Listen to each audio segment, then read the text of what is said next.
All right, and with that, we can get started. Welcome to the September Financial Affairs Committee meeting, September 2nd, and I will begin with a roll call, starting with Mr. Burdell. Charles Burdell Williams, present. Jennifer Lemon, present. Liam Mulhern, present. Mia Blitzstein, present. Zachary Epps, present. Robin Murphy, present. Ross Whiting, present. And Dan Schultz, present. The next item on our agenda would be approval of minutes from last month. So moved. Second. All right, all in favor? Aye. Aye. Thank you. The motion passes. All right, Mr. Sweigard, please take us through your agenda. All right, good evening, everyone. Thank you, Dan.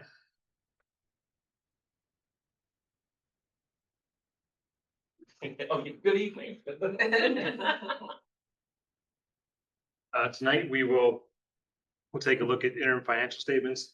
The latest we have prepared is through July. They don't say a whole lot because not a whole lot happened through the month of July. So we'll pass through that pretty quickly. We didn't get August done because today was the first day back after August closed. So there wasn't quite enough time to get that ready. We'll take a look at our June 30th, 2025 financial results. We did a lot of work over the past month closing out the books for the independent audit coming up. So we believe we're pretty close to where we think we'll end up for that audit. We'll take a look at those financial results for the general fund, for the capital projects and reserve fund, food service fund as well. Those are our three primary operating funds. As discussed at the facilities meeting, we will need to find a way to pay for upcoming projects. So we will take a look at what a bond issue might look like.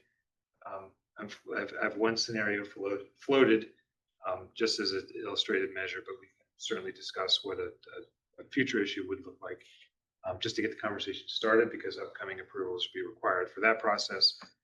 I also want to talk about our independent fiscal audit timeline. So as a school district, we're required to have an independent audit firm review our financials annually. And because we are the recipient of federal monies and a large amount of federal money, we also get a single audit where they audit those programs specifically. So we'll talk about that timeline and what that looks like. And last but not least, we will talk about the budget process and the Act 1 timeline. We do have one minor update regarding the budget process, which actually starts in September each year and concludes on June 30th with the passage of the budget. It feels like it never ends.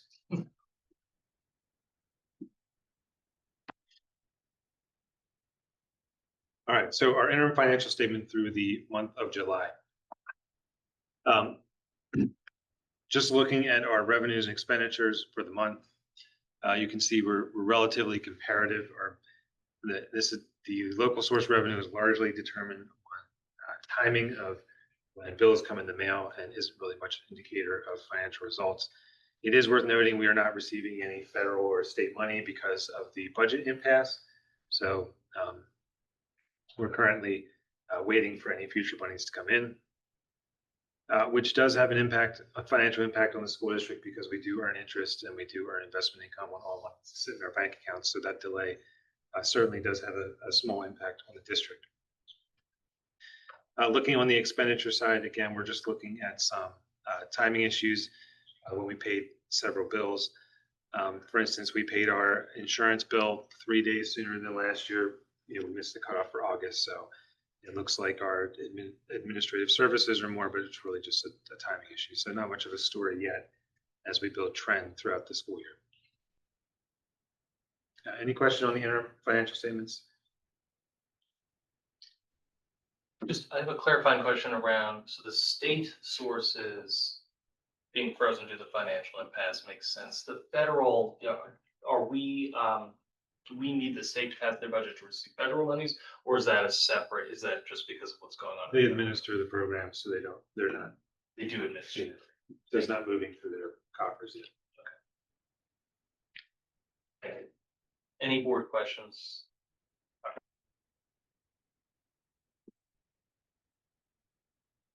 Providing this spreadsheet for historical context as well. Everything is very comparative to prior years.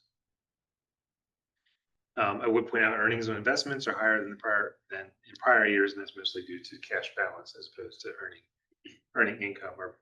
Our interest rate earnings have slightly dipped several basis points versus last year due to Fed rate cuts. Something we continue to watch now that interest income makes up $3 million of our annual budget, which is quite a sizable amount at this point. Moving on to year-end financial results. So I really tried to boil this down into its key components rather than present too much data. So this particular slide is focused on the general fund and looking at 3 years history. So we can kind of see a trend where our revenues are headed, where our expenditures are headed, and what our year-end change in fund balance looks like. So year over year, our local source revenue is showing an approximate $2 million increase. Our state source revenue, due to some favorable budgets in the past couple of years, is showing a $2 million increase on the state side. And because of the expiration of all of the ESSER monies in September of 2024, which is the very beginning of last year, we had very little ESSER money coming in the form of revenue for 2025. Thus, it appears like it's a significant drop, but that's just the expiration of ESSER funding. On the expenditure side, instructional expenditures include regular classroom expenditures as well as our special ed related expenditures. If you recall, back in June, we were experiencing a significant increase in uptick in our special education tuition placements and special ed services. That was approximately $2.2 million through the end of the year. That was more than the prior year, making up this increase. We also have salaries and benefits that make up a large percent of this increase on the instructional side.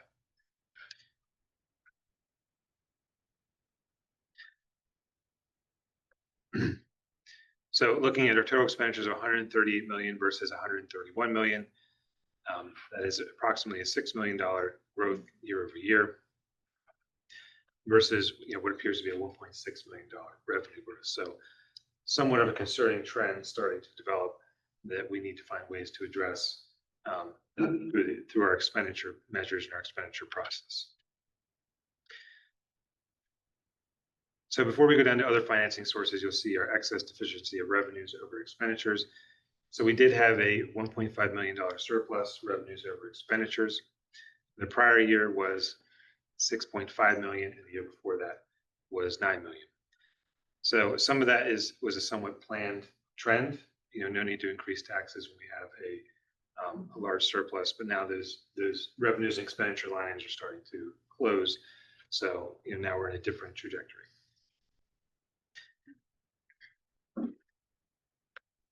And what do we do with the excess of revenues over expenditures? We transferred that into our cap reserve fund for future projects. We'll talk about that in the next slide.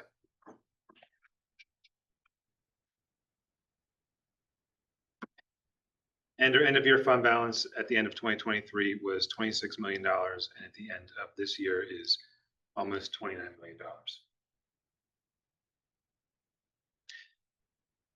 Any questions on the year-end general fund results? Any questions from the board? Mr. Epps? Can we actually go back to the historical tax collection for a second? Sure. And the delinquent taxes, that represents what has been, right? Yes, so our tax cycle starts in July. We send out tax bills. It ends January. Any unpaid bills go to the county in the form of liens, and then they pursue those unpaid tax bills. And if you look at our balance sheet, there's I think a roughly $3.5 million receivable on our balance sheet, and that consists of all of the unpaid tax bills going back however far in time. There are delinquent taxes that we collect. That's where I was going next. So that's helpful. And I know that's sort of beyond, but it's just, I remember the last time we talked about this, was sort of a sense of the collections has gotten better over the last few years of delinquent taxes. it kind of ebbs and flows with the economy. So in a Okay. bad economy, the balance grows for obvious reasons. And then in a good economy, the balance shrinks and we collect less. And there's also a kind of a lag in the way it operates because everything's kind of a year behind. Yeah, that's, okay, yeah, that's helpful. And then there's the occasional large, like if a property's held up, there's a large payoff that could occur. So in a statement like this, where you're looking at 1 month, it wouldn't hide that type of transaction. Any other questions from the board? I had one question around for the next slide. So you mentioned that we are collecting almost $3 million of interest revenues, which in my mind is a wonderful bonus, but not reliable, sustainable revenue. And it looks like including that interest revenue, our total surplus was 1.5. Again, to me means were it not for that wonderful bonus, we actually would have a deficit of $1.5 million as of last year, correct? That's correct. So I guess my question is, does this currently reflect a hidden structural deficit, functionally speaking, as we're thinking as a board about our future budget planning? Say, There's some spending in here. For instance, there's $500,000 that was posted the prior year because we needed additional Chromebooks for planned obsolescence. They only last 4 years. So you can imagine we replace, 1,000 a year. So we purchased some Chromebooks. They arrived on June 20th rather than July 1st. So that became the 24-25 expense. That's $500,000. It's supposed to hit this year's budget. That won't hit this year's budget that because of timing issues hit last year's budget. So there's a couple things that are of that nature. But yes, we're very near, without interest income. I include interest income as part of our structural. no, I appreciate it. Yeah. But if it was taken out, yes, we'll be near a structural deficit.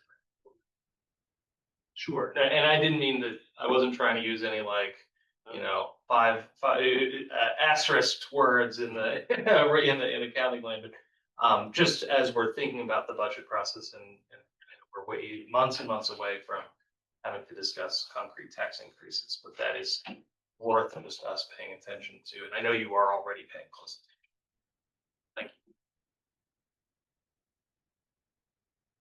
you. Yeah, I think there are a couple other residual ESSER contracts in there as well that will be coming off in future years. So, I'm not panicked, but we have work to do, certainly. So I want to take a greater look at that point exactly. So I mapped out, obviously going into 24-25, red represents our actual expenditure levels and blue represents our actual revenue levels. What do they look like year over year? And then put a trend on top of it so we can visually see a convergence point. And obviously with our 25-26 budget, where we plan on revenues and expenditures being the same, this is our planned convergence. And you can see this gap shrinks and looking at our actual numbers, we're very near that point. So either we have to change our revenue trend line or we have to change our expenditure trend line if we want to see that gap maintained. Obviously, as a nonprofit, we're trying to make our revenues expenditures as close as possible on an annual basis.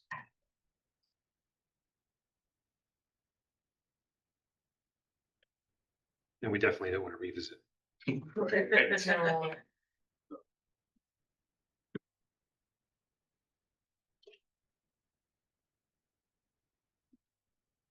So again, in graphical format, just looking at what's our revenue growth year over year versus our expenditure growth. We just looked at the other slide. Our revenue growth was $1.6 million year over year. Our expenditure growth was $6.2 million year over year. So that's a massive deficit issue we have to deal with. Part of that drop in revenue growth, though, as we saw, was so we take that ESSER out and we look at a more stable $3 or $4 million revenue growth. It's not quite as bad. We take that $500,000 of tech equipment out. It's not quite as bad. But the past 3 years we have been eating into that structural surplus, somewhat planned. But now we're getting to the point where we really have to be careful and we really have some belt tightening.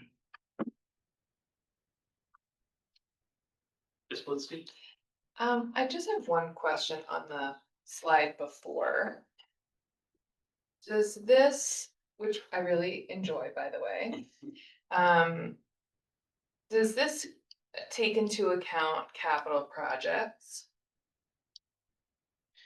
It does not. So the capital projects fund is a wholly separate fund. Okay. So all those transfers you saw on that last slide, they've been going into the capital projects fund to help offset future costs of projects. Like the stadium project is not a debt issuance project. It's a capital reserve project. So there's no interest expense associated with that. It doesn't come out of the general fund as a future annual debt service payment. But when we're talking about the Glenside edition and the Cedarbrook edition, that's $30 million. That's more than what's in our cap reserve. So we're looking at borrowing, and we're looking at a level of debt service we now have to build into our general fund. Thank you for clarifying. Ms. Reps? All right, too many questions, but on the next slide, just so that there's clarity, 22, 23, 23, 24, 24, 25, that would include like state, federal increases, but then 25, 26, does that represent local revenue, and what does that represent? So this is our this is just based 25, 26 is essentially our budget. Like what we would, like that 479 comes from like our local tax revenue? All of the Exclusive, like, but not the state. everything. And it does represent state. Oh, okay, got it. Oh, Everything. okay, got it. And then I guess that's really conservative because we don't have a state budget. You're correct. It's Yeah, very, okay, it's yeah, very okay. conservative. We don't Okay, plan okay. the budget. Yeah, basis. yeah. There's actually a planned fade off of interest income built into the budget as well. Oh, So we're trying to account for when that downturn occurs. We're hoping for the best. It's a very interesting topic. As you know, there's political pressure on the Fed Reserve for interest rates, which is kind of unprecedented. And there's also inflationary pressure because tariffs are creating costs, the cost of goods that cost more. So you kind of have which way is it's going to cave. A lot hinging on several individuals. I'll pause there. Thank you. Any other questions from the board or the public since we haven't?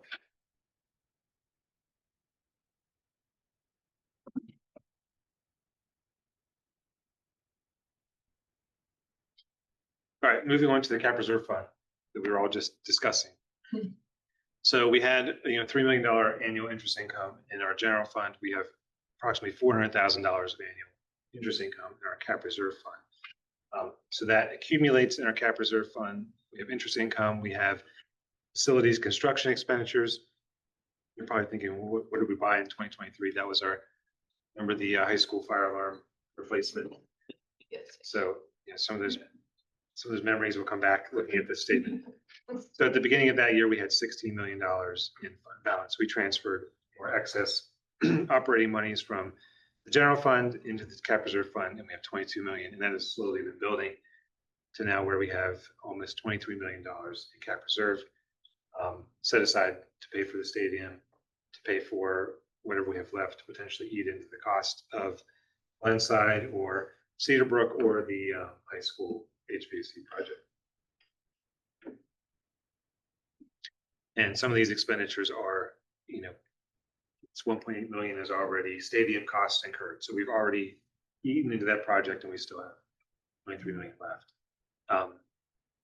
Some of this was a Cedarbrook settlement from last year, if you recall. And we spent some money on Elkins Park remember the hallways freshened up and that was a very small piece of this 4.3. But this is the capital reserve project in a nutshell. So within this, as we move forward, when we have a bond issue, we will deposit that money directly into a capital projects fund. There's a sub fund, getting way too in the weeds, sub fund of this, and we track all those projects separately, and they'll appear in this statement. Any questions on the cap reserve funds?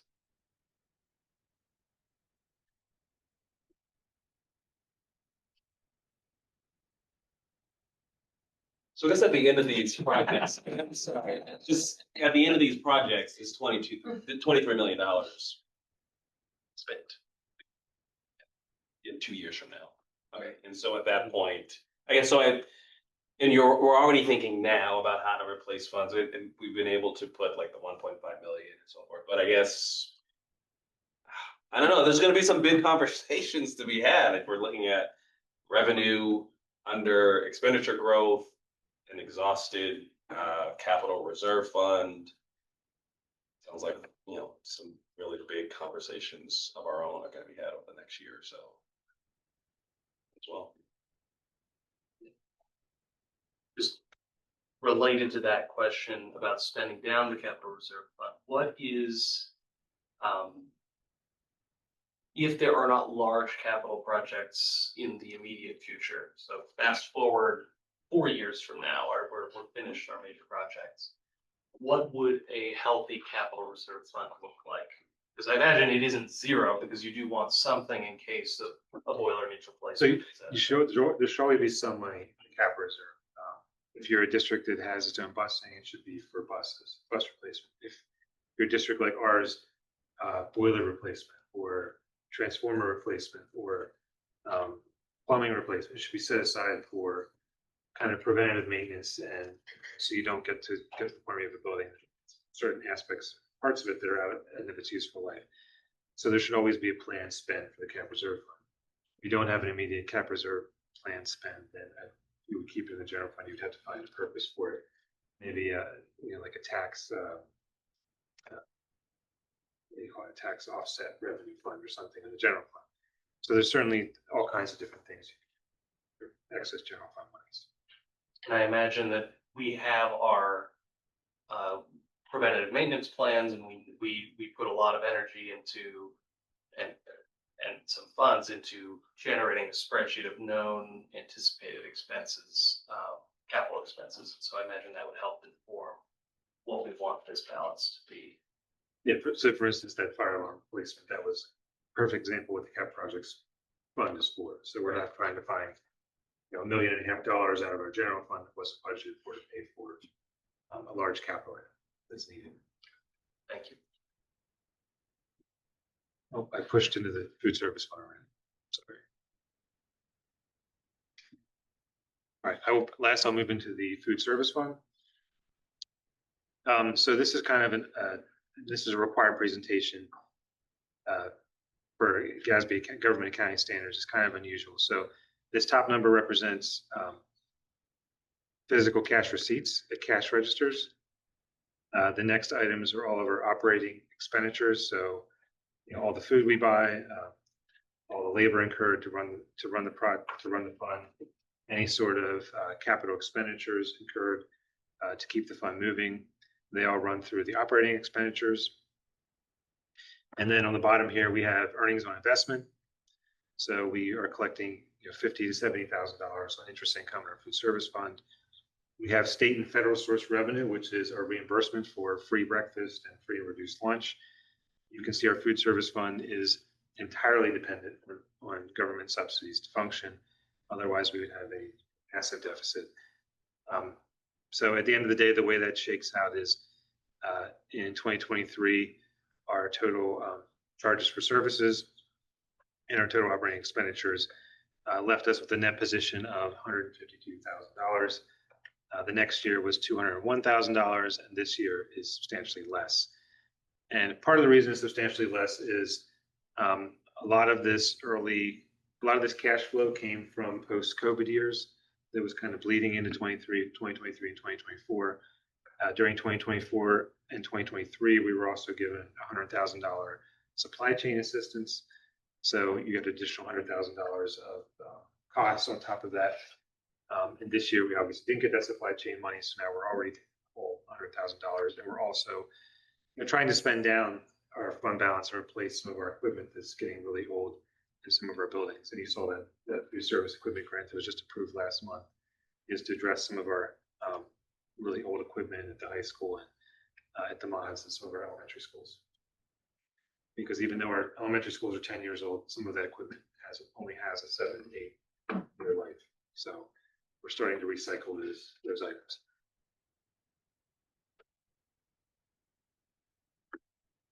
Any questions on the food service fund?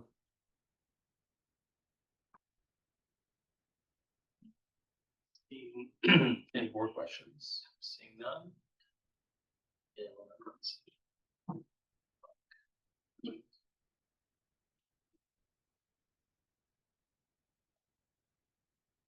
All right, if no more questions, we'll move on to a bond issuance timeline. So we don't necessarily have to move this quickly, but we should follow this schedule roughly. So here we are on September 2nd. We're beginning the discussion of what a bond issue might look like. This month, I will work with an underwriter, whether it be an existing underwriter or a new underwriter, currently trying to find the best mix of service and price for that service going forward. On September 9th, if we have a person chosen, do an introduction before the board meeting. We'll do a rating call in September, given our general fund performance over the past couple of years. I think that might be grounds for an increase in our rating call, which would hopefully lead to a lower interest rate. October 7th, we'd be looking to review a financing plan. October 18th, adopt a parameters resolution for the issuance of the bond. And then everything after that, the bond pricing, the closing at the district, that can be flexible. Because we have a cap reserve fund, we can always float money out of that fund until we need to issue debt. So in the next month or two, as we put together a cash drawdown schedule to complete our projects, then we can really line that up and marry that with the bond issue schedule, because we don't want to issue debt that we just sits around a bank account, doesn't get spent, because that just burns interest.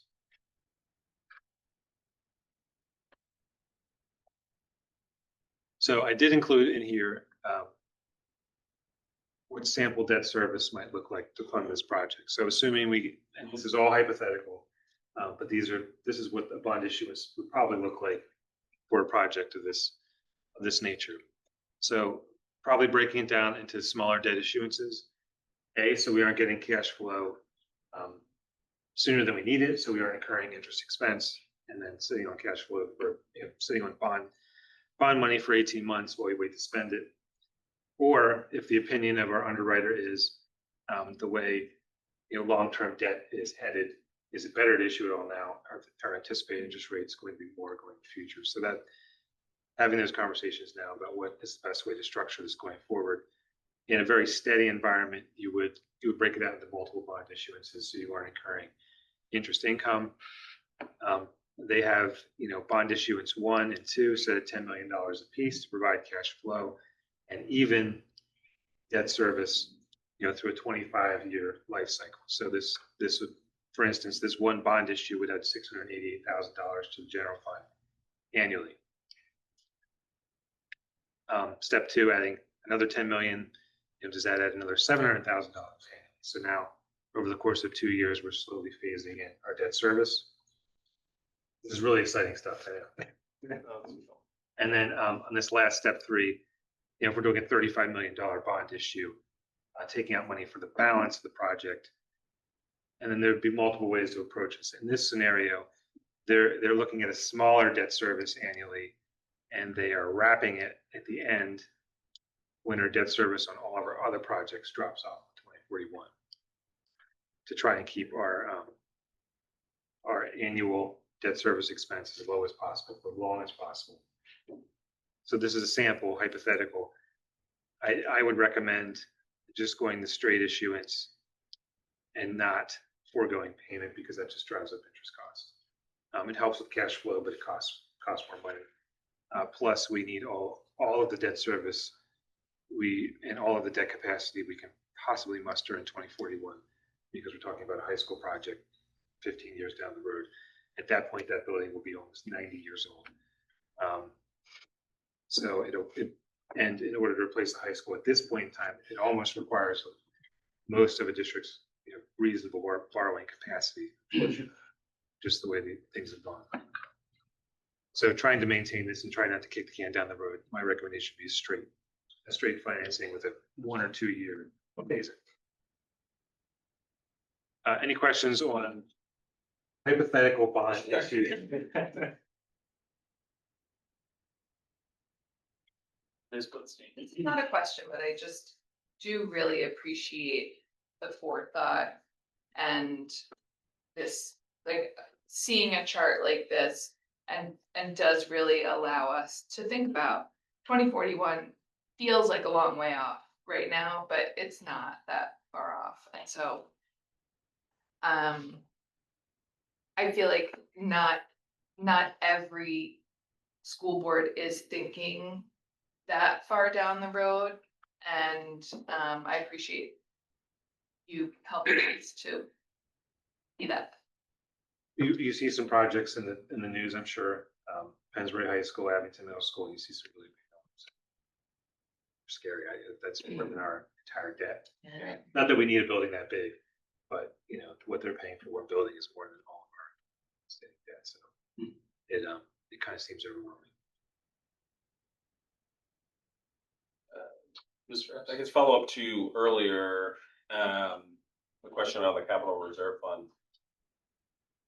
Would it be that we would not exhaust our capital reserve fund and try to issue a bond and leave some there? Or in that scenario, it's like, all right, we want to do all of these things because once we do exhaust the capital reserve fund, we'll have money available for debt. I think a healthy balance, a healthy Somewhere in the, somewhere.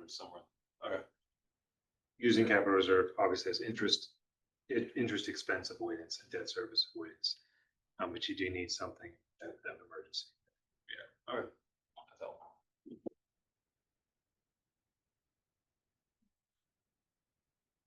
All right. I feel like this was the climax. Climax of the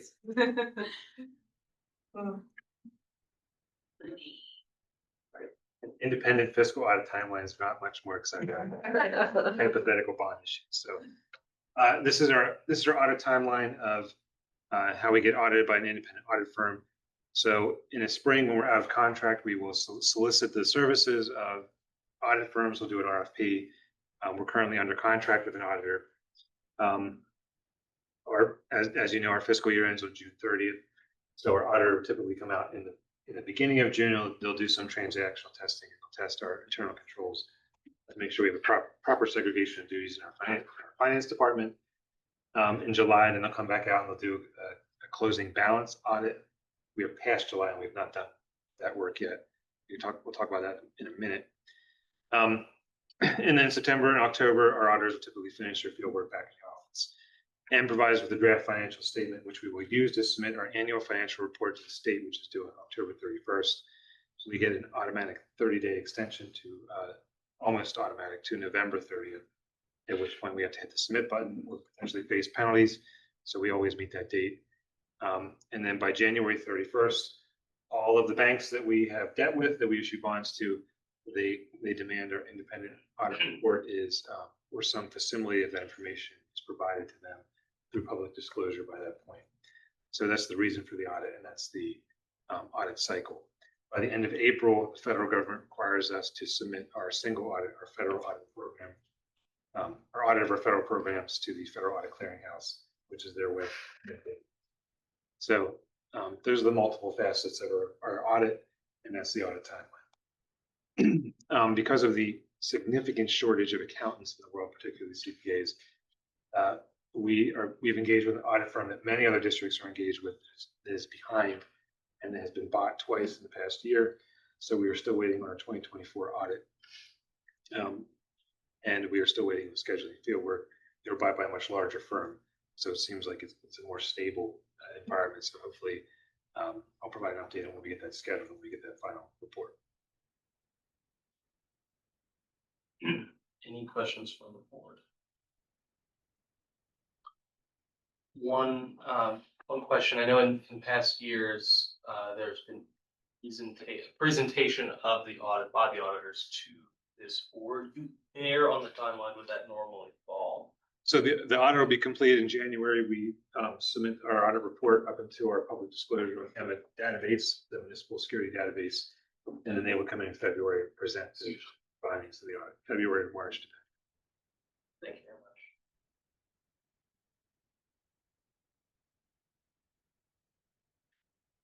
All right, our last slide is our Act One timeline. We reviewed this quite a bit the past year or so, and I'm sure we'll take a look at it, as I'll include this as a recurring slide going forward. But the start of the process is on September 30th. We received our District Act One allocation. The state already preliminary released its base allocation number, which is 3.5%, which is right where it was expected to be. So we just wait to see if we have, if we're aligned with the base or if we have an adjusted base index.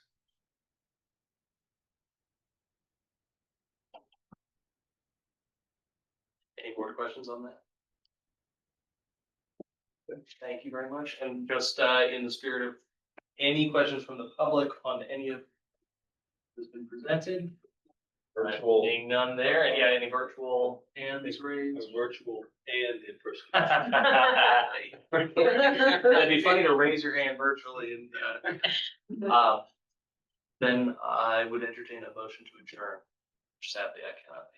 I will make it so moved. Zachary Epps, please, Charles. I'm gonna give it to Brunel Williams. All in favor? Aye. Thank you so much.